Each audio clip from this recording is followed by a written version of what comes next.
అందరికీ నమస్కారం. గురువుగారు మహిళ మహిళ అంటారు గదా! అంటే దానికి పీరియడ్స్ టైంలో ఆడవాళ్ళని గుళ్ళోకి ఎందుకు రానివ్వరు? ఎవరిని తాకొద్దు అనంటారు. ఇంట్లో కూడా ఇది ముట్టుకోవద్దు, అది ముట్టుకోవద్దు అనంటారు. ఎందువలన? దాని గురించి మాకు కొంచెం తెలియజేస్తారా? ఓం శ్రీ గురుభ్యో నమః. హరిః ఓం. శ్రీమాత్రే నమః.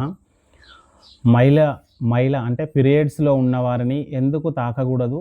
ఆ తర్వాత గుళ్ళకి గానీ, పూజలకు గానీ రాకూడదు అనే ప్రశ్న నన్ను అడగడం జరిగింది.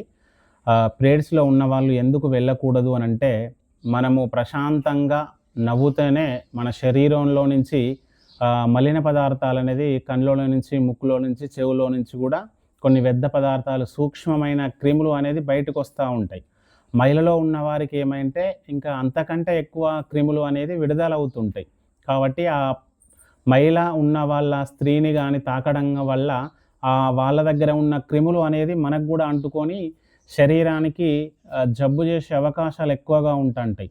గుళ్ళోకి గూడా వెళుతుందంటే దేవునికి గూడా సుగంధ ద్రవ్యములతో స్వామివారికి పూజలో ఉంటాడు ఎప్పటికి. కాబట్టి వీళ్ళు వెళితే ఏమవుతుందంటే అక్కడి వరకు నెగెటివ్ అనేది ఏర్పడుతుంది.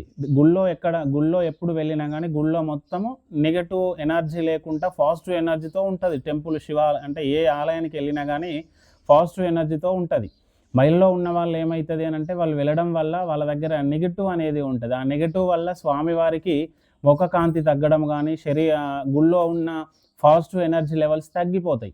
ఆరో అనేది ఉంటుంది. ఆరో తగ్గిపోవడం వల్ల భగవంతుని యొక్క కళలు అనేది తగ్గిపోతాయి. కాబట్టి మహిళలో ఉన్న వాళ్ళు పీరియడ్స్ అదైతే ఎవరైతే ఉంటారో వాళ్ళు మనిషి దగ్గరగా ఉండి మాట్లాడకూడదు. ఎలాంటి వస్తువులను కూడా తాకకూడదు. ఎందుకంటే సూక్ష్మ స్థూల క్రిములకు సంబంధించి వాళ్ళ దగ్గర ఎక్కువగా ఉంటుంటాయి. కాబట్టి వాళ్ళు ఆ 5 రోజులు ఎవరైతే ఉంటారో 5 రోజులు ఎలాంటి పదార్థాలను, వస్తువులను, దుస్తులను కూడా తాకకుండా వాళ్ళ దగ్గర ఉన్న ఆ 5 రోజుల వరకు ప్రత్యేకంగా ఒక సపరేట్‌గా పెట్టుకొని 5 రోజులు వాడుకొని ఆ తర్వాత మళ్ళీ అవన్నీ శుద్ధి చేసుకొని మిగతా బట్టలల్లో కానీ, వస్తువులకు కానీ తాకాలి. లేదా అవి ఇవి కలిపిందనుకో సూక్ష్మ స్థూల క్రిముల వల్ల చిన్నపిల్లలుంటే వాళ్ళకి అస్వస్థతకు గురి అవుతారు. వాళ్ళకు వ్యాధులు సోకే అవకాశం ఉంటుంది. కాబట్టి ఆ జాగ్రత్తని పాటించాలి. పూర్వకాలం నుంచి మన ఋషి సాంప్రదాయ ప్రకారము పూర్వకాలం నుంచి అదే ప్రకారంగా ఉంది. ఇప్పటికి కూడా ఆ ప్రకారం పాటిస్తే ఏంటంటే ఇంట్లో ఉన్న అంటే చెడు పాజిటివ్ ఎనర్జీ లెవెల్ తగ్గిపోకుండా నెగెటివ్ ఎనర్జీ తగ్గిపోతుంది. ఈ నెగెటివ్ ఎనర్జీ వల్ల పాజిటివ్ ఎనర్జీ తగ్గిపోయి ఇంట్లో జబ్బులు పట్టే అవకాశం ఎక్కువగా ఉంటుంటుంది. మంచి పనులు కూడా సక్రమంగా జరగవు.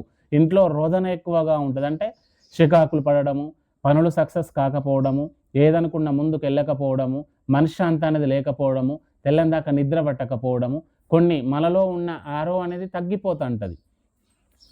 పాజిటివ్ ఎనర్జీ లెవెల్ పోతాయి. కాబట్టి ఆ ఇంట్లో అనేది చెడు ఎక్కువగా ఉంటుంది.